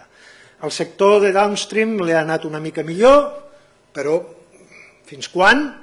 Això vol dir que les petroleres han retallat el CAPEX i l'OPEX, 400.000 gent al carrer, en tot el món, és una pèrdua de capital humà brutal que passarà factura de cara al futur, si reboten els preus, on estaran els professionals? Jo espero estar, encara que em cridin als 90, que és el que ha passat en aquesta indústria. Bueno, i atenció a això, això s'ho podeu baixar d'un número de The Economist que és del 7, me sembla, bueno, doncs no ho sé, però està aquí baix. Els preus actuals converteixen en no viables econòmicament una part significativa de la producció de petroli convencional en molts països, per no parlar de la no convencional. Mireu, això és un preu del barril més baix de 40. Això és el món, l'altre són països. El que teniu en colors sòlids és el que és comercialment viable de les reserves, aquest preu. El que està en color claret no és comercialment viable, el qual vol dir que no tindrien que ser reserves provades. No sé si capteu la sutilesa, perquè el valor en bossa va per reserves provades. El que teniu en blau fosc és el que està a l'OPEP. El que teniu en blau claret, o menys clar, menys fosc, és fora de l'OPEP. Aràbia Saudita està aquí, pot aguantar, però el resta... I si ho baixem a 20, això? Mireu com es redueix. Té una cosa interactiva, això, que aneu tocant i us dona una mica la idea de la producció que es queda no fora de mercat, perquè tens que seguir produint, però que no recuperes el diner. Vale. Per sota dels 30... Ja acabo, Josep, perquè et veig... Per sota dels $30 únicament es podrà cobrir el 12% de la nova producció necessària per 2020. Sabeu el que estem dient? No estem sembrant pel futur. Així que si esperem recollir les inversions necessàries per assegurar la producció del 2020, evidentment si la demanda creix, però ja veiem amb això, requereixen un preu del barril entre 60, 70 i segons quines companyies te diuen que 80 també. Depèn d'on tinguin, diguem-ne, els seus camps. Per tant, a no ser que entrem en un catacrac que faci que la demanda caigui, les bases per l'inici d'un cicle futur de preus alts les tenim aquí, les estem sembrant avui, de la mateixa manera que sembràvem la caiguda quan es mantenia artificialment per raons polítiques tan alts. En qualsevol cas, acabo amb aquesta frase que és molt bonica, però que és veritat. El canvi és l'única constant, no únicament en el panorama de la indústria del petroli, sinó en general, no? O sigui que, d'alguna manera, tindrem que fer de la necessitat virtut. Moltes gràcies. Això era què dir? Jo t'agafo. Molt bé, aviam si som capaços de reaccionar després d'aquest allau d'informació i d'impactes, i vosaltres ara teniu la paraula per preguntar. Aviam, que has explicat als Estats Units que estan produint més precisament pel problema de preus, etc. Però jo suposo que amb una situació amb la que el cost variable sigui més alt que el preu de venda, pararan.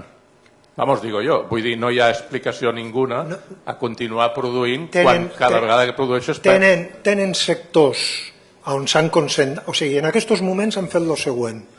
Molts pous que s'han perforat i ja s'han estimulat, no l'estan extraient. Ho han deixat allà. Però han concentrat l'extracció en els llocs en què el break-even encara els hi permet això. O sigui, $30 fa que el fracking amb Texas aguanta. Texas aguanta. I algunes altres conques aguanten. Estava intentant buscar aquest informe que us he dit perquè és que m'he quedat de pedra. És a dir, és eficiència tècnica més eficiència econòmica més el que fa tothom quan venen mal dades. Veure on tinc que concentrar la meva activitat. Els fixes, evidentment, però el variable no... No, s'ha anat del variable als llocs on encara és... I estan per 30, I el West Texas Intermediate està a 28, em sembla.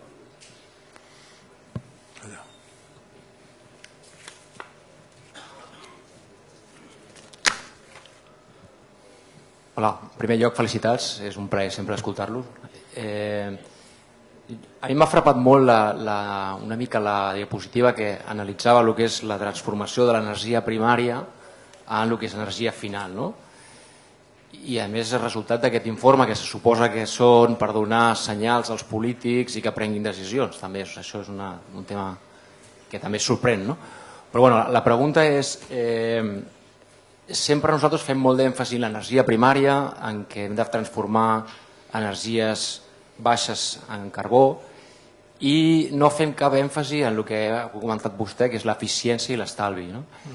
I hem vist també que una mica el que és el repartiment de l'energia final va en l'electricitat, transport i el que seria ús residencial, vivenda, bàsicament.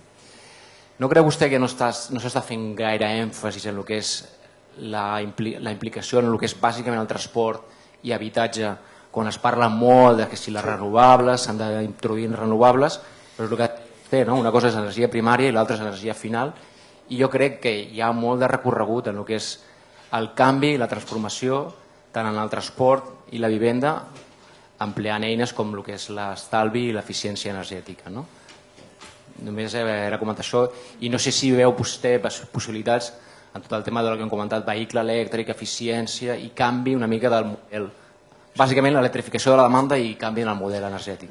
La idea bàsica, que a part és això, tenim que tindre, i per Catalunya està fet, en diguem-ne, el diagrama aquest de com entra l'energia i el que surt està fet, i aquest diagrama de Shankey es diu S-H-A-N-K-E-Y. Ho trobareu per tots els països i està fet el que entra, el que surt, en quins sectors i tal. Això ho tenim que tindre molt clar, perquè inclús quan fem perspectives diguem-ne de futur ens basem únicament en el que surt i no fixem quines debilitats tenim amb el que entra, per exemple.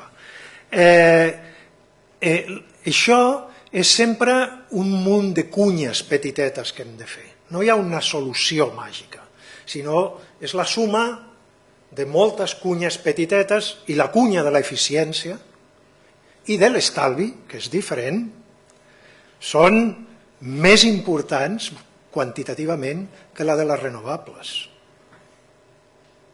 I també és una oportunitat de negocis, però que també té que anar acompanyat, sobretot en el cas de l'estalvi, de canvi de xip una miqueta, no?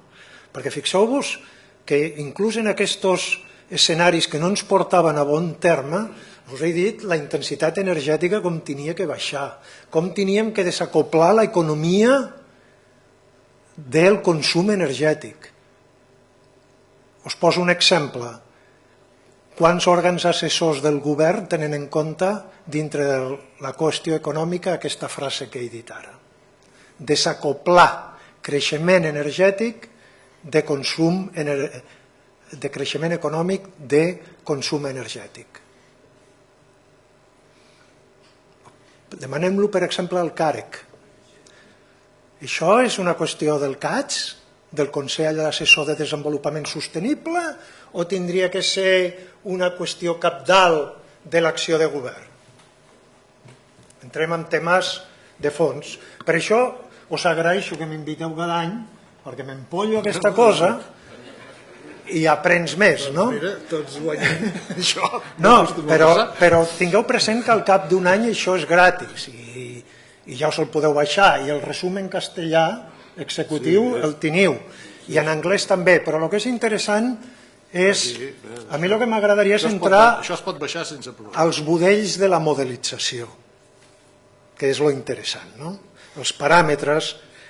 Hi ha gent a Espanya que ho fa, això, que modelitzen. Diu, si introdueixo tant d'això, què tinc de l'altre? A mi em consta que, suposo que es fa a l'ICAEN també, ho feu, no sé, vosaltres? Sí, tothom ho fa, però és que funciona així. És la idea, basta ja d'adjectius, anem a fer números. I en els números ens equivocarem, però tot el debat aquest basat en conviccions fermes, bueno, doncs sí, està molt bé, però les tenim que passar pel sedàs dels números. Jo, si em permets, afegiria el que has dit tu, també la indústria, no és solament transport, la indústria té unes possibilitats d'estalvi encara importants. I també afegiria que les accions amb eficiència és la que crea més llocs de treball. Comparat amb les renovables, crea molt més. És una feina d'allò de lampista, que hi ha molta més ocupació que no pas una fàbrica que et faci una instal·lació determinada. Per tant, em sembla que compartim la idea que és un camp primordial. Sí, l'únic que veig un camp que sí que no evolucionem res és en el transport. Jo veig que en el transport estem, que fa anys que tenim el vehicle elèctric, que sí, que no, tal, però és un dels sectors més intensius en energia, en emissions, i fa anys que no estem avançant en aquest camp, entenc. No, jo discrepo d'això. O sigui, ja, discrepo perquè m'ho diuen, No, que mira les curves, és el que m'ha demanat abans. Aquí vam fer fa un any o així una sessió sobre diferents formes d'energia per alimentar els vehicles, i aquestes coses van sortir, i una d'elles és que el consum dels vehicles cada vegada baixa, i que ara hi ha cotxes que consumeixen 1,5 litres al mercat, que consumeixen 1,5 litres als 100 quilòmetres. Per tant, aquí la disminució de consum. Ells preveuen en l'escenari aquest blau, que no és l'idoni, que a 2040 el consum mitjà del vehicle de passatgers per càrrec, diguem-ne, de passatgers, sigui de 4 litres cada 100 quilòmetres. O sigui, ja introdueixen les mesures d'eficiència. El que no poden és introduir-les, pum, que és el que t'he dit, tecnològicament de cop. Són incrementals. Si no fos per això, és que t'aniries a l'escenari a l'altre vermell. Però sí que és evident que es necessita més I més D, es necessita prioritzar molt més això.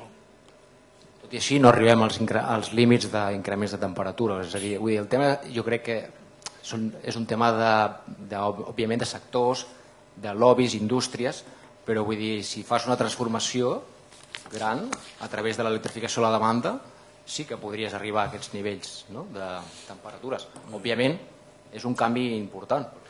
Jo vull recordar una cosa amb això, que en aquesta audiència crec que és important que ho diguem.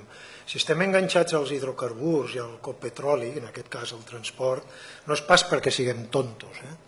Recordeu-vos que la transició que tenim en ment és per primera vegada en la història una transició cap a unes fonts d'energia de densitat energètica més baixa. Densitat és quantitat d'energia per unitat de massa i de volum. M'atreveixo a dir que no és un problema d'energia, és un problema de potència, el que tenim plantejats.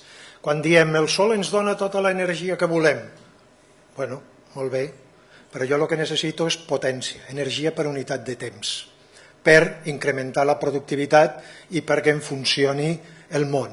Estem encarant, el que dèiem, un canvi de xip, però també un canvi de paradigma, per primera vegada a la història, d'anar cap a unes fonts d'energia menys concentrades. I al mateix temps, no solament el petroli és el que té la densitat més energètica més gran, més energia per unitat de massa i volum, sinó que és barat. És que és molt barat. És que un barril són 159 llitres. Dividiu $30 per 159, a quan us surt el litro? Llavors, el problema que tenen que fer en el sector transport, a part d'electrificar-lo, que ja s'està amb això, és vèncer una sèrie, diguem-ne, d'avantatges físiques i econòmiques que tenen els hidrocarburs. Per una altra banda, tenen l'inconvenient de les emissions de CO2, però és aquesta la raó, no és una qüestió de lobbies. Si Xina tingués la possibilitat, o Índia, de desenvolupar això, tu creus que estaria, a qui li importaria el que diguessin les companyies de petroli? Tiraria endavant. El problema és que ho tens que fer més barat i superar aquesta barrera física. I a més l'amagatzematge de l'electricitat. Per tant, fem el que podem. Tenim que treballar més. Aquí. Escolta, aviam, per anar, com que no ens queda massa temps, fem aquestes dues, 3, 4, és que no tindrem temps, però bueno, fem-les totes, les preguntes i tu també. Hosti, és que tenemos que salir a la media, ¿no? Pues si no tenim un problema energètic, ens tallen la corrent. Bueno, aviam, passa aquí. Bona tarda. Bateries. Una qüestió.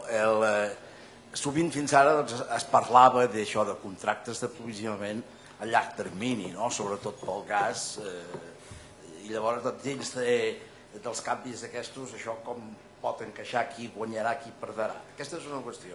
L'altra és que quan les gràfiques aquestes ha baixat i això, però esclar, si jo com a consumidor faig la meva gràfica dels preus, doncs sovint trobes que hi ha més estabilitat, normalment per a la part alta. Vull dir, com hi ha aquest decalatge, té algun tipus d'explicació? Procureu fer les preguntes cortetes, aquí. O sigui, com es transmet la variació del cru en la benzina que tu poses? Això és el que em demanes. Vale. Bueno, no només faré un comentari, que es parla d'eficiència, però la indústria que té molt de marge per l'eficiència, però jo que tinc que presentar a vegades inversions, ja te puc assegurar que no és el mateix presentar inversions quan el cru està a 110 que quan està a 30 d'eficiència energètica. Perquè moltes inversions que teníem en el calaix energètiques amb aquest preu s'han enfonsat. Vinc a dir que hi ha moltes mesures d'eficiència de que no podran sortir perquè és que no són rentables. La rentabilitat ha caigut. És un dels efectes del cru barat.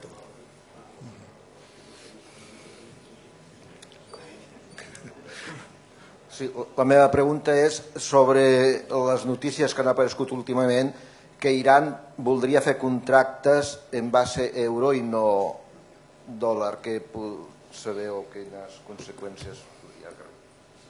Allà i acabem. O tu també, aquella noia també... Bona tarda. Quan parlava del lligam entre el model econòmic i el model energètic, per tal d'arribar a l'itinerari aquell del 2040, parlava que havíem de desacoplar el creixement econòmic amb el creixement energètic. I ha posat en dubte que això realment algú tingués un plantejament més o menys clar. Vol dir, per tant, que per fer aquest canvi de paradigma, aquest canvi de model energètic, ens hem de replantejar l'actual model econòmic i que, per tant, no podem continuar amb l'actual? Vale. Oi, tu n'havies demanat? No? No n'hi ha més. A veure, lo del cru benzina, estic segur que hi ha gent a la sala que podrien respondre millor que jo. Però és que aquesta és l'eterna pregunta, diguem-ne, tots els mitjans de comunicació estan tot el dia bombardejant amb això. Si algú s'espera quan veu que el preu del cru ha baixat un 70%, que la benzina li té que caure un 70%, que és l'expectativa que s'està creant des dels mitjans de comunicació amb tal de crear estats d'opinió, és perquè, en primer lloc, no coneix que entre el cru i la benzinera hi ha una indústria pel mig que es diu refí. El cru no fa res, i aquests preus que hem parlat és un barril de cru. Té que passar per la refineria. Per tant, ens tindríem que anar a mirar no el preu del mercat del cru, sinó el preu dels destil·lats, que són un altre mercat diferent. I no és el mateix, perquè depèn de que sigui gasoil, de que sigui benzina, etc. Primera qüestió. Això, els periodistes que plantegen això, malgrat que hi ha fonts d'informació claríssimes que ho diuen, encara que seria bo que les benzineres ho expliquessin, no costaria tant, perquè s'acabaria aquesta història, és així. Segon, d'un litre, el 58% són impostos de benzina i 52% pel dièsel o així. Per tant, treu això ja fora. El 30% seria el cost d'aquesta matèria primera, que no és el cru, és el producte destil·lat. I l'altre són gastos fixes més algo de marge. Per tant, és un 70% del 30% el que tens que descomptar. I a més, amb un agravant, els marges són petits. El que passa que en funció, la gent no sap, per exemple, si en una autopista tu tens una sortida que vagi a la benzinera, qui té que fer, qui té que pagar la sortida? És el mateix que tinguis una benzinera amb 3 empleats o que no tinguis cap? Quins serveis et dona aquesta benzinera? Aquí estan els marges dels que et serveixen benzina més low cost, o que tinguis una zona comercial que el que perd per una cosa ho guanyo per l'altra.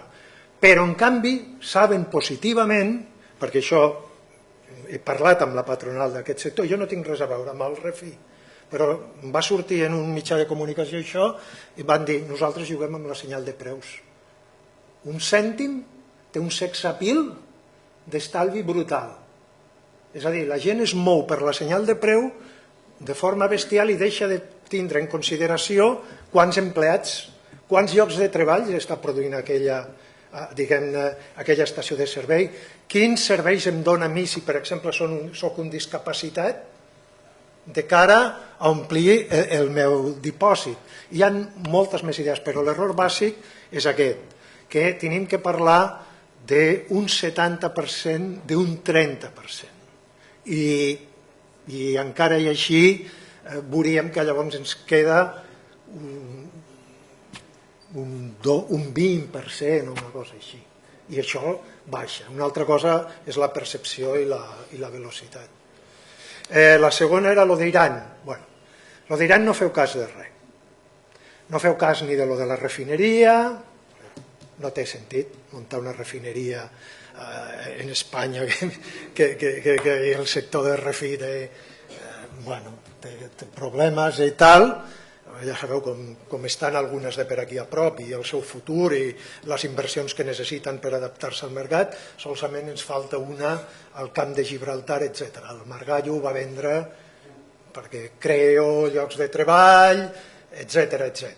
I l'altre és el mateix. Iran està buscant aliats externs i el que està fent és una campanya, diguem-ne, d'intoxicació una miqueta als mitjans. Quan la gent que sap d'això et diuen no té cap que guanya en fent-lo amb euros. Tindrà més vendes que amb dòlars? No. Però com que als Estats Units és l'enemic... I lo de l'economia, certament. És a dir, tenim que anar a una economia baixa en carboni i això pressuposa desacoplar creixement econòmic de consum energètic.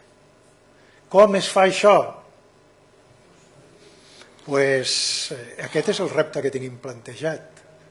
O sigui, en aquests moments tenim un problema, que estem on estem gràcies als hidrocarburs. Aquesta part de la història no la conta ningú i és important.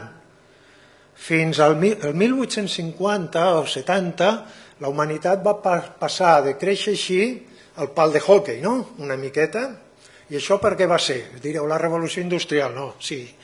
Però les màquines utilitzaven una font d'energia que fins a llavors no s'havia utilitzat, que eren els combustibles fòssils. Ens hem muntat en aquest limbo ascendent gràcies als combustibles fòssils, per el que us he dit abans, de la potència i que està emmagatzemada, concentrada, és energia solar concentrada durant milions d'anys. Tota la biomassa del planeta que no es va podrir s'ha convertit en petroli, gas o carbó. És increïble el que tenim aquí. I ara ens trobem, com no podia ser d'una altra forma, que amb la combustió es llibera CO2. I això té un problema que ens comencem a donar compte ara. Però clar, el que tenim que intentar és buscar alguna cosa que substitueixi això. Però no és fàcil. No és fàcil, perquè estem aquí gràcies a això. No sé si m'entens el problema. És a dir, no es tracta de negar l'evidència del canvi, es tracta de comptar que no és chico, vamos allà, perquè si no ja ho haguéssim fet. Si fos fàcil, estaríem tots. I ho estem intentant fer, però serem capaços de transmetre... Mireu, amb això acabo. Hi ha una identitat que suposo que tothom la coneixeu, dels CO2, que ens diu que la quantitat de CO2 d'origen antropogènic és el resultat de multiplicar 4 factors. Població mundial, producte interior brut per càpita, o sigui, seria població dividit, PIB dividit per P, intensitat energètica, quanta energia necessito perquè creixi el PIB, per intensitat de CO2, aquesta energia que utilitzo, quant CO2 em subministra. Ho multiplico. i això li resto el CO2 que una vegada més jo pugui retirar. Reforestació, geoenginyeria, etc. Molt bé, fins ara ens han dit que operant en la part energètica d'aquesta identitat tenim prou. Rebaixo la intensitat, rebaixo la quantitat de CO2. Però qui toca els factors socials i demogràfics? Socioeconòmics i demogràfics. Això és una veritat inconvenient. No hi ha cap polític, o molt poquets, que s'atreveixin a dir això en un moment de recessió econòmica. Llavors, pensem que operant en els factors d'intensitat energètica, quantitat de CO2 que emeteix l'energia i segrest, que és el que us he explicat aquí, serem capaços de compensar el creixement econòmic, els efectes negatius ambientals del creixement econòmic i de l'augment de la població. La veritat, hi ha una descomposició feta d'això, també en l'Agència Internacional de l'Energia, i mostra que els països desenvolupats hem estat capaços, amb les millores d'eficiència i de descarbonització del mix, de que no pugin les emissions, perquè tampoc es creix tant la població i perquè el PIB estem on estem, no? Que s'aguanti.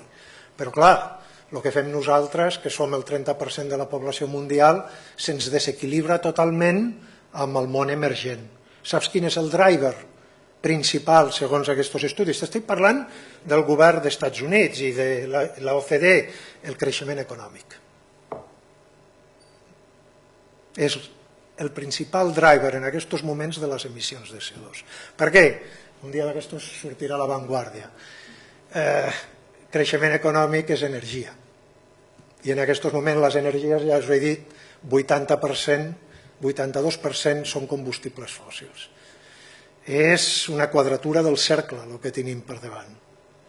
París, bones intencions, però si fos tan fàcil ja ho haguéssim solucionat, no? Això no és un missatge de desànim, És que aquí estem en una audiència que té que fer números.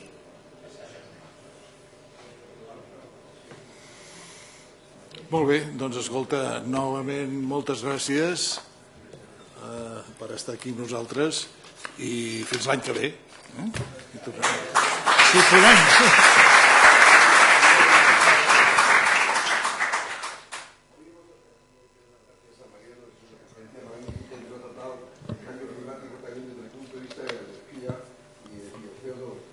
No es solamente el CO2 el que ocasiona el cambio climático.